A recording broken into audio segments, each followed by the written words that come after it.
Yo tout le monde, bienvenue sur la chaîne de Le Max. On se retrouve pour parler de My Hero Academia. On en est à un épisode fatidique. Ça fait un moment qu'on vous a pas fait de review, mais en même temps gardez le meilleur, puisque là vous avez eu l'épisode un peu du moment. Un épisode tragique, on espère que vous êtes à jour, parce qu'on va spoiler.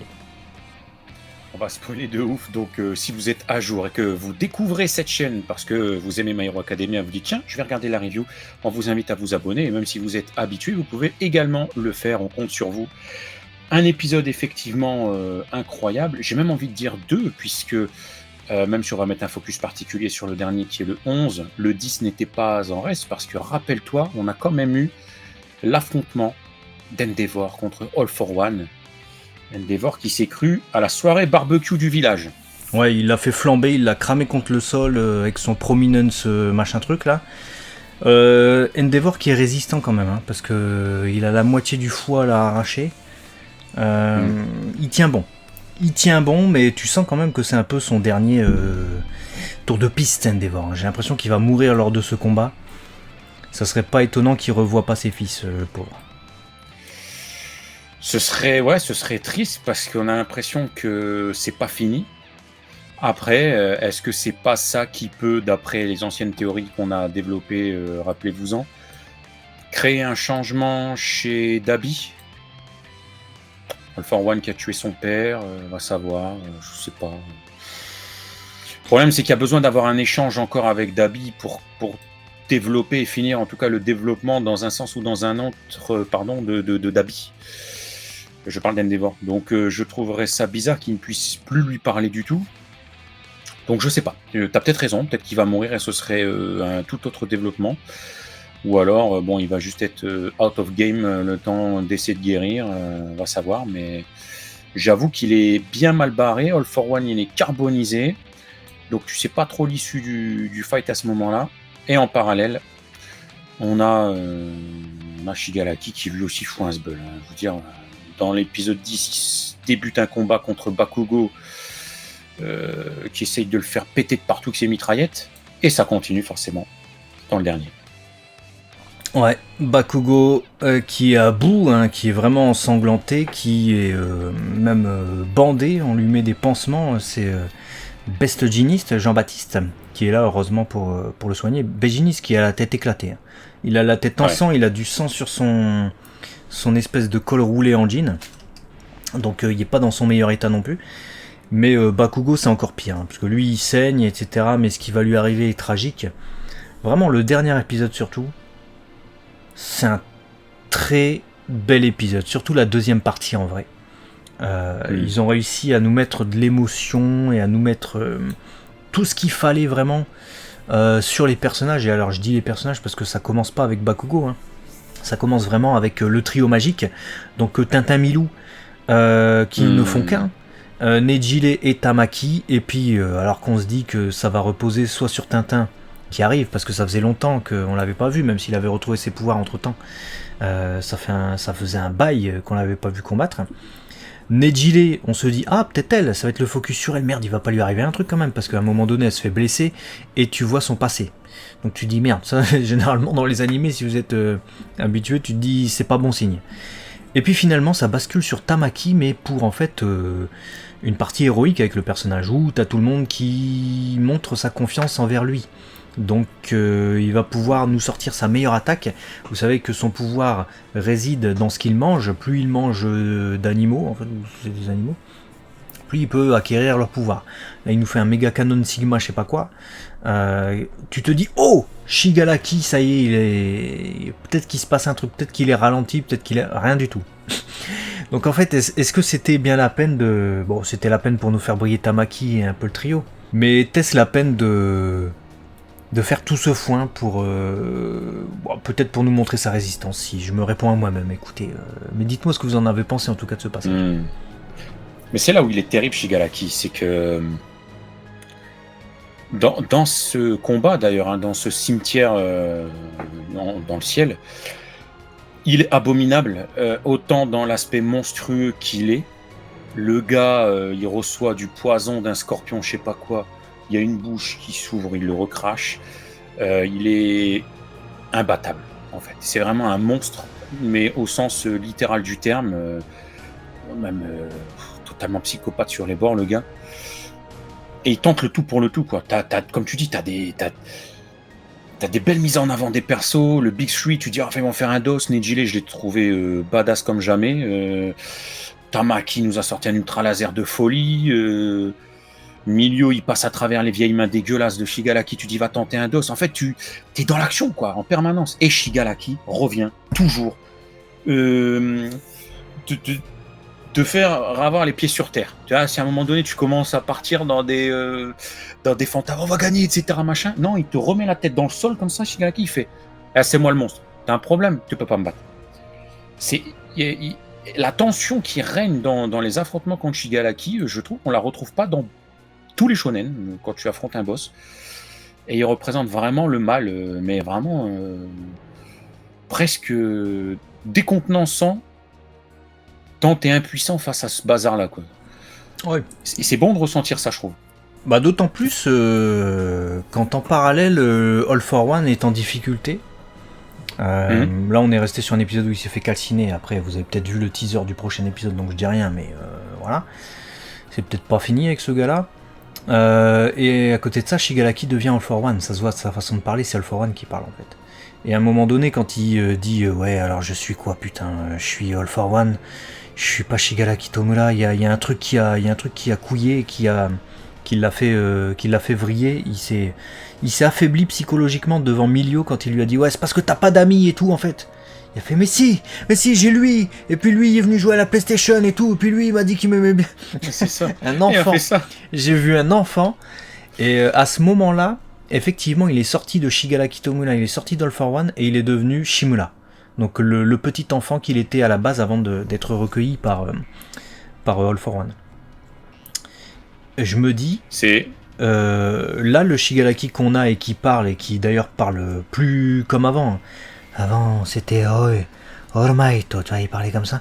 Maintenant, tu vois, il prend ses aises et il parle de plus en plus comme, écoutez bien, il parle de plus en plus comme All for One. C'est All for One qui parle à travers lui. Donc s'il est si redoutable, s'il est si implacable aussi, c'est parce que c'est All for One. Et c'est peut-être pour ça que rien ne marche face à lui. Et n'oubliez pas aussi, quand on regarde ces épisodes, on a tendance peut-être à l'oublier, mais là, il peut pas utiliser ses haltères. Il peut même pas utiliser la désagrégation. C'est pour ça qu'il n'a pas transformé Bakugo en poussière ou quoi. Donc c'est juste son corps là, c'est juste la puissance de son corps, et on voit que le trio magique n'est pas capable de quoi que ce soit face à lui. La Pinou, elle est pas capable non plus. Jean-Baptiste, il est pas capable non plus. Et Bakugo, il est pas capable non plus. Ils peuvent rien faire face à ce corps, face à cette puissance. Ouais, et il a tout lâché, hein, Bakugo, en plus. Hein. Il nous a offert une magnifique nouvelle technique on le voit courir partout comme un singe, il saute et tout machin. Et en fait, il se fait suer. Et du Ultra coup, instinct. Ouais, c'est ça. Ouais. J'ai vu Ultra instinct. Mais du coup, ces gouttes de sueur lui permettent de dilapider des explosions comme ça en nombre. Super intelligent, je trouve. Je trouve très intelligent comme personnage Bakugo dans la façon de réfléchir à comment rendre son pouvoir redoutable. Et c'est là aussi où ça nous fait mal au cœur, c'est que il donne le tout pour le tout. Qu'à de le dire. Ouais. Mais il donne le tout pour le tout. Il lâche rien, il veut rien lâcher. Il est au bord de la mort, il veut rien lâcher, etc. Et cet enfoiré de Shigaraki All for One, qui lui rappelle, mais t'es qu'une demeure, frère. Même à fond, tu voudras jamais un All Might, un One for All et tout. Qu'est-ce que tu fais? Et en fait, il le blesse vraiment dans son être, parce que c'est quelque chose qu'il a toujours regretté, de ne pas être le gars qui a été choisi. Ça a été la source de rivalité, de compréhension aussi avec Izuku finalement. Là tu te dis mais putain, quelle saloperie quoi ce Shigaraki. Même si quand on voit l'enfant, ça m'a quand même donné des bribes de ce qui nous attend avec Izuku. Alors il va peut-être pour le bien du scénario être neutralisé Shigaraki. Mais quand on voit que Milio Tintin, il lui fait c'est parce que t'as pas d'amis, comme t'as dit tout à l'heure. Il fait mais si, et là il y a l'enfant en lui qui est ressorti. Je me dis ok, donc certaines phrases, certains comportements, certaines choses de Izuku vont peut-être encore plus réussir à faire sortir cet enfant Et à un moment donné, même si c'est la fin du personnage, on aura peut-être une micro, tu vois, 0,01% d'empathie au moment où peut-être il sera battu en mode ah ouais bon il y avait un enfant derrière tout ça qui est parti en couille. Enfin, un truc un peu. Puis il surfe sur ça un peu, Horikoshi, je veux dire, il nous a Il pas. surtout sur ça, les flashbacks avec Ouais. Shimura, il se gratte les yeux et tout, tu vois les flashbacks quand il était petit et tout. On nous amène déjà des premiers flashbacks. Bon, il y en a eu par le passé dans d'autres saisons, mais là dans ce combat. Donc c'est pour nous en apporter d'autres in fine. Quand Izuku va arriver, Bien il va sûr. être très énervé, parce que Bakugo, il a l'air mort quand même un peu. Il n'y a Putain. pas eu de résurrection jusqu'ici dans My Hero Academia, donc je sais pas ce qui va se passer. Est-ce que est-ce qu'il peut le recoudre ouais, je te recouds ton cœur, Bakugo-kun. je sais pas. Est-ce qu'il n'y a pas un pouvoir qui peut intervenir ou quoi? Mais là, Est-ce s'il a que- tué son personnage, le personnage le plus populaire auprès des fans, J'ai du mal à y croire. J'ai du mal à y croire qu'il meurt, mais ce serait une belle mort. Mais il m'a mis en PLS parce que vraiment la bravoure du personnage, son courage incroyable, genre il embrasse son destin en mode sans je sais que je vais mourir, mais il faut que je fasse gagner du temps, le temps que Izuku il arrive, en mode t'as intérêt à lui défoncer la gueule, Izuku. Il donne le tout pour le tout, il saigne de partout et il se fait perforer le cœur par cet enfoiré. Et là, moi vraiment, hein, l'image de fin où je le vois au sol, gisant dans son sang, image. Bon, je le laisserai pas longtemps, hein, mais celle-ci, voilà, parce que je vais éviter la démonétisation, quand même, c'est violent. Avec son trou, j'étais comme ça devant mon épouse, je fais non, mais sérieux. Et ça choque, hein, parce que ça reste Bakugo, quoi. Et dans ma tête, je me suis dit, attends, est-ce que Milio, il peut pas. Est-ce que Milio, qui passe à travers les murs, est-ce que s'il prend quelqu'un, il peut le faire passer par les murs ou pas? Parce que je me suis posé cette question, s'il pouvait pas l'emmener, tu vois, sans ouvrir les portes, voir la vieille qui fait des smacks, là. Je sais pas, pour. le souci de Milio, c'est qu'il a une tenue spéciale qui s'adapte à son pouvoir, je crois. Parce que rappelez-vous, quand il passe à travers les choses, en fait, il perd ses vêtements, il se retrouve à poil. Donc s'il embarque quelqu'un, logiquement, enfin, si jamais ça marchait, le quelqu'un se retrouvera à poil aussi, je pense. Ouais, bon, après, faut mettre à poil que mort, mais. Ouais. Bon, enfin, si c'est pour l'emmener chez la vieille qui fait des bisous. Alors que le gars il a un walpé, un 4 roues. C'est un peu con, c'est un peu bizarre comme soin. Ouais, ce serait bizarre, mais quel doublé, enfin, même triple, hein, parce que l'affrontement, on a eu Shoto qui a brillé contre son frère, on a Endeavor qui a brillé, bon, tu l'as dit, on va pas revenir sur le prochain épisode, mais contre le 4-1, là, on a Bakugo qui a brillé, même s'il a terminé dans le sol. Tu le vis pas comme un échec, en fait. Moi, j'ai adoré. Qu'est-ce qui va nous attendre? On est qu'à l'épisode 11, il est censé avoir 22, 23 ou 24 épisodes, je sais pas, dans cette saison. On a passé le mid-season, je pense, parce qu'on a changé d'opening et d'ending. Ouais. Peut-être noté, il n'y a pas eu d'épisode d'ailleurs pendant une semaine. Il n'y en a pas non plus pendant cette semaine-ci. Mais choquant, ouais, on reste une semaine sans épisode en plus de My Hero Academia, avec cette fin où Bakugo est laissé pour mort. S'il est mort, il a tué son personnage, c'est un truc de fou. S'il est pas mort, je sais vraiment pas comment il peut ressusciter. Parce que jusqu'alors dans My Hero Academia, on nous a pas montré de personnages qui peuvent ressusciter. On a vu All Might à un moment donné dans les pensées de Bakugo, très beau hein, d'ailleurs ce passage où on sait que c'était un fan d'All Might, mais voilà, il a jamais pu lui dire, il a jamais osé lui dire qu'il voulait une dédicace de lui. On voit tout le temps cet esprit, du coup, de Yagi Toshinori. Et on sait que les morts du One for All vivent encore dans le possesseur actuel du pouvoir. Donc Izuku, il peut parler avec les anciens possesseurs. Mais c'est tout. On n'a pas d'autres exemples, je pense, de personnages morts qui peuvent encore communiquer ou qui sont encore là, tu vois. Ouais, non, je n'ai pas non plus. Donc, sauf si il demande à Galaki de faire quelque chose, le vieillard, là, c'est moi, il va faire.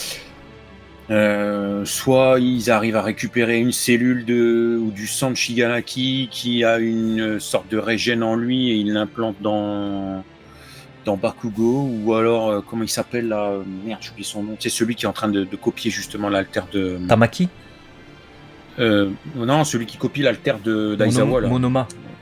Monoma. Est-ce qu'il peut pas copier un alter de guérison, genre la vieille, et en fait ils s'y mettent à 2 pour doubler l'efficacité de guérison? Il vient et fait des bisous à Bakugo. Ouais, je sais pas, non mais blague à part, un truc dans le genre, quoi, parce que là il faut une mais il médecine absolue. Il peut pas parce qu'il peut utiliser qu'une copie à la fois, donc en fait ça veut dire que s'il copie la vieille qui fait des bisous, donc déjà il faut qu'elle soit là, mais en plus de ça, ça veut dire qu'il prend son pouvoir à elle, et du coup il peut plus utiliser l'alter d'Aizawa. Ouais. Et donc Shigalaki retrouve ses pouvoirs, et Shigalaki les désagrège tous, eux et la cage, et finito, allez, poussière. Ouais, c'est un truc de frapper de toute façon. Là vraiment, Horikoshi a mis en place un scénar qui nous laisse en haleine, et comme on le dit toujours avec Emacha, on adore parce que on devine pas véritablement ce qui va se passer, et il nous surprend toujours, donc j'ai tellement hâte. Voilà, tellement hâte, c'est bonne idée. Dites-nous dans les commentaires en tout cas comment vous avez vécu cet épisode dramatique qui nous a tous laissé en PLS sur la fin, et puis à très vite du coup sur la chaîne 2. Léo et Max, des bisous. À la prochaine.